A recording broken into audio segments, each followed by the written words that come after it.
مغامرات موني ادفنشر تايم. سلام. لان شيجلام عملت قصه جديده وميك اب من كرتون واللاين اسمه ادفنشر تايم. كانت حياتي كلها مغامرات. واول حاجه زي ما انتم شايفين الباليت وشوفوا الالوان. كنا لازم اول يوم رمضان نفطر في بيت عيله بابا وعند جدتي. شايفين شكل السبونج على هيئه ليمون. اني كنت انا البنت الكبيره عند بابا، انا مسؤوله معاه اني اساعده اول يوم لانه كان بيحب يعمل صينيه حلويات نروح بيها لجدتي عند عماتي وعمامي. انا عندي 10 عمام وعمتي. السبونجه حلوه قوي. الوقت ده كان عندي حوالي 15 سنه. عمري ما هنسى اليوم ده، اول يوم رمضان. البيجمنتيشن بتاع الباليت يجنن.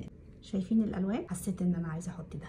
حضرنا صينيه الحلويات والكنافه، وكمان كان بيحب يعمل شويه سلطات. شايفين الجمال؟ في اللون الاسود ده كريمي، نقدر نستعمله شادو او كحل. بعد ما خلصنا وحطينا حاجتنا في الكياس والشنط وبابا قال يلا بينا. طبعا انا البنت الكبيره وكان عندي اخ ولد اصغر مني ب4 سنين. واحنا نازلين بابا قال لي كلمه واحده: شيلي انتي كيس الصينيه بتاعه الكنافه. البالت تجنن واللون الاسود كريمي وحلو جدا وسواده كمان حلو. واللي بتنتد هيجي يطبطب على قلبي يقول لك ايه مشكلتك يا موني مع بابا. شايفين شكله؟ ريحته جميله زي ريحه الكنافه بالسمنه البلدي. تحس انكم عايزين تاكلوه. شايفين شكل الديو بلاشر كريمي وفيه لونين. اللونين بتاعهم احلى من بعض، جاندي وده اللون البينك. شايفين الباكج شكله عامل ازاي؟ شكله حلو قوي. هناخد من الفاتح ونحط ناحيه وبعدين الغامق. ابش فيلفت ناعم. ناخد اللون التاني اغمق شويه وده اللي انا بحبه اكتر، نفس لون الطرحه وده نفس الاي شادو. والبلاشر الكريمي كمان يجنن. اما الباودر عباره عن باودر بس حسيت ان فيها شويه هايلايت. خدها كده واحطها على الطرف. فيها باودر وفي نفس الوقت فيها جلوي خفيف.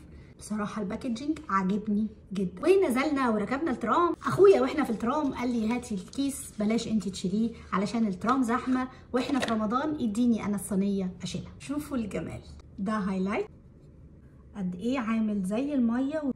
حبيت اختراعات الادفنشر مغامرات موني. ايه رايكم في الفكره؟ وبعد ما نزلنا وقربنا على بيت العيله، اخويا ما زال شايل الصينيه. اثناء الممر اللي احنا ماشيين فيه كان فيه قهوه وتانيه وتالته. ونكمل الادفنشر. هنجرب الليب جلوس الشيمر. ما وصلنا عند بيت عمتي، بيت بابا اخدني من طرحتي وعيونه كانت نفس اللون ده، كلها شرار واحمرار. اول ما دخلت ما لحقتش اسلم ولا على عمتي ولا على عمامي. خدني وقعد يضربني وشد الطرحه وشدني من شعري ورماني في الارض. وكانت لون عينيه لون الجلوس ده. عمري ما هنسى اليوم ده. ده اللون التاني. بقت عمتي وعمامي يقولوا له هي عملت ايه؟ طب قول لنا في ايه؟ كل اللي عليه ازاي تخلي اخوها يشيل الكيس وهي تمشي مبسوطه فرحانه بنفسها. ما ينفعش اخوها هو اللي يشيل الكيس وهي تمشي مبسوطة في الشارع والناس اللي حواليها كلهم بيتفرجوا عليها. تعال نجرب اللون التالت. ده اللون البينك. وحكم علينا ان احنا ما نفطرش ونروح البيت، والبيت ما كناش عاملين فيه اكل وما كانش فيه فطار. قال لماما خدي منال وارجعي بيها البيت وخلي ابني معايا هيفطر معانا وانتوا مش هتفطروا. ساعتها المغرب اذن وروحنا البيت. ودي كانت مغامرات موني. دي مغامرة واحدة، مش بس مغامرات شيجلام، موني كمان عندها مغامرات.